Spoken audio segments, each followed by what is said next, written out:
Mighty nice to look at, isn't it? A prime roast, the product of some livestock raisers' careful toil over a period of many months. And this top-quality ham, the end of the trail for a well-fed porker. Lamb chops and a veal cutlet, too. Meat to build a powerful and healthy nation that demands the best.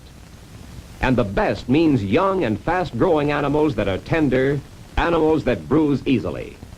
When livestock bruises, everybody loses.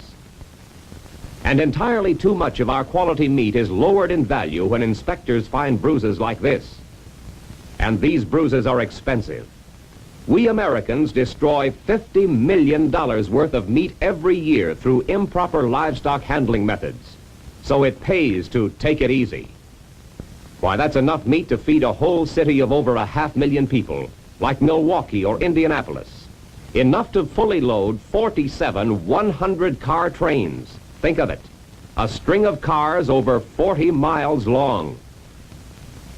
Let's look into some of the causes for this appalling waste and see what steps we can take to reduce it. Let's also keep in mind that the total value of the livestock on our farms and ranches is greater than that of any other farm crop. That fact affects every section of the country, from the vast grazing lands of the western range states where large herds and flocks are raised on the open plains, to the grain and livestock farms of the Corn Belt, to the expanding grazing areas of the South, and the dairy farms of the Middle West and Northeast. For regardless of locality, the practice of animal agriculture means more forage, grasslands, feed grain, silage, the production of the feed to raise, fatten, and finish cattle, swine, and sheep. Nor are farmers and livestock producers the only losers. The transportation systems that bring stock to market are also concerned, and Mrs. Average Housewife finally has to pay. And this is even more astounding. This $50 million annual loss is largely preventable. Yes, trimmed out carcasses like this can be almost entirely eliminated. And on all levels, from the farm, through the transport systems, the marketing centers, and the packing plants, measurable gains are being made. Among the leaders in this important work are the rural farm youth groups. For example, an outstanding youth project was undertaken recently by 2 teams of Faribault County, Minnesota 4-H club boys. These boys are well qualified to work on such a project. They have been raising swine and beef for several years and have been outstanding in their livestock production projects. Let's follow them on their investigations and see what they found. It began when their county agent pointed out that actual producers bear the biggest share of the loss in reflected prices caused by careless livestock handling. The county agent got them headed right by sending them on a visit to their marketing center. There they saw the many types of vehicles for shipping stock to market, from giant custom-built semi-trailers equipped with balloon tires for damage-free riding to farm-sized trucks for short hauls.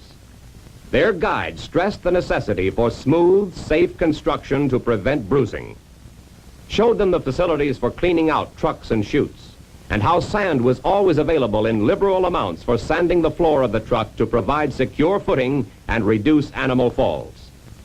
They saw a loading chute that was adjustable to fit almost any truck floor height, one that was to serve as a pattern for a model they were to build for their demonstration later on. Evidence of the packers' interest in reducing bruise losses was seen in the signs around the plant, along with slappers provided to replace damage-inflicting canes and clubs. In the packing house cooler, a trimmed beef carcass provided graphic evidence of the end result of improper handling. The fact that many of the trimmed carcasses were from their own home community proved that here was an extremely practical project for further study. Under their leader's guidance, material from the State University was gathered, and a request to Livestock Conservation Incorporated, a national educational research organization which spearheads the livestock safety program, brought detailed and authentic information. Next step, a community survey to systematically study existing methods of livestock handling, to find out why livestock from their own neighborhood came to market bruised and damaged. On these visits, they collected persuaders capable of ruining a ham or side of beef, and traded for safe canvas slappers. This old fork, for instance, that could not only bruise but puncture, was exchanged for a dry canvas slapper. At the next stop, exchange was made for a wicked bundle of wire, and so on down the line until at the end of the survey, they presented their county agent with a collection of meat bruising implements that would scare even a gangster. On the basis of information gathered from market, packing plant, and farm visits, the youthful bruise detectives prepared typical 4-H demonstrations. Bob and Leo on how we can prevent swine bruises, deaths, and crippled loss from farm to market. Their chart showed that 1 out of every 4 hams is bruised, 1 out of 7 fatbacks,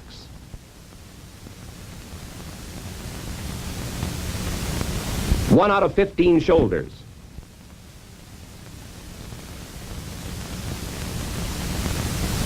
1 out of 18 bacon bellies. Some of the bruises are caused by the stockman's canes. The chart shows almost 40%. Kicking came next, as symbolized by the old shoe, about 19%. Crowding in trucks, chutes, and pens causes 18%. And wire slappers, pitchforks, pipes, and 2x4s used as slappers also show up as prolific bruise causes. Then nails, bolt heads, spikes, and other projections cause punctures and bruises. Is it any wonder they wanted to do something about it? The boys made up models of building layouts and equipment, each of which suggested better and easier ways of handling and loading hogs for market, with the possibilities of bruising largely eliminated.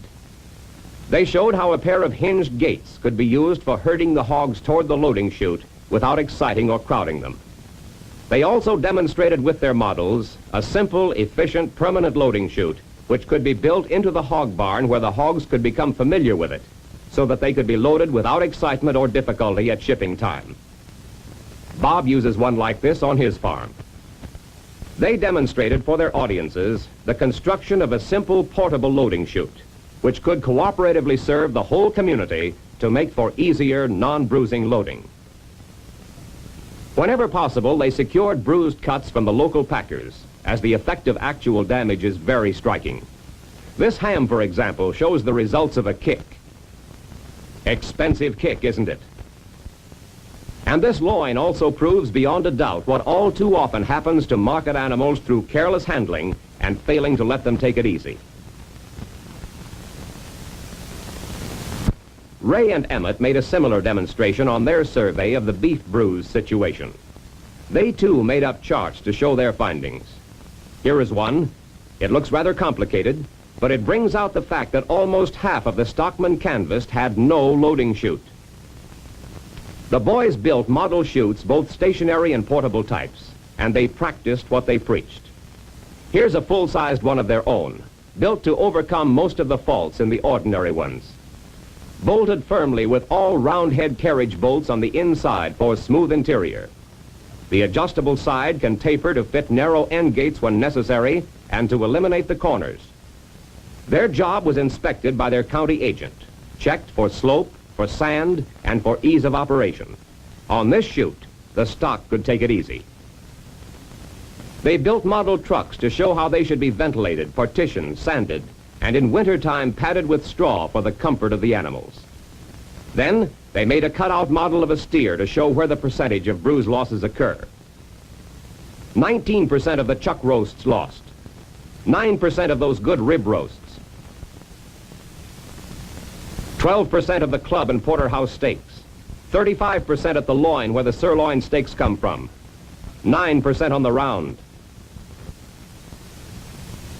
12% on the rump. Here's another graphic series of cutout animals they made to show the percentage of the common causes of bruised cattle. 66% of the damage was caused by crowding and rushing. 14% by trampling.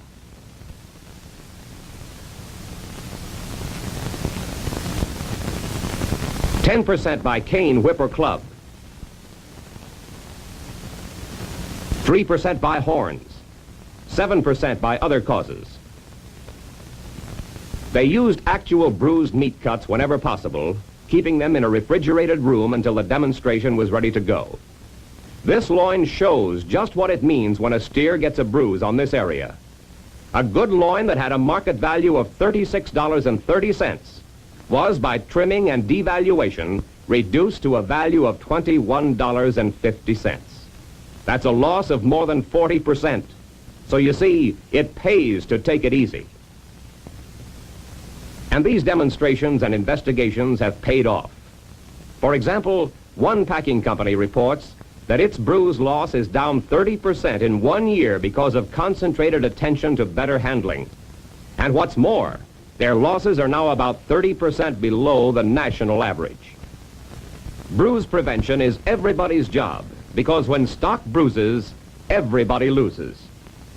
If you were a stock raiser, ask yourself a few of the questions these boys asked in making their survey.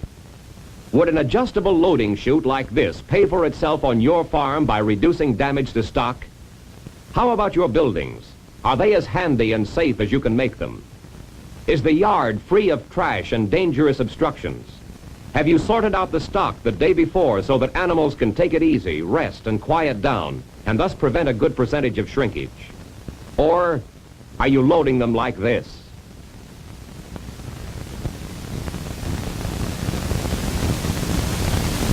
Not much profit there. And what about the truck that carries your stock to market? Is it properly sanded and partitioned? And is it equipped with a good ventilation system? Have you picked a reliable driver to handle the truck? Do you load slowly and carefully so as not to excite or panic the stock? Take it easy. Do you use a dry canvas slapper or an electric prod correctly?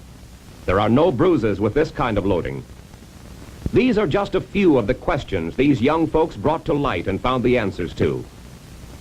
Just as earnest, exploring youth have always done, and without preaching, they made their findings and remedies available for all to see.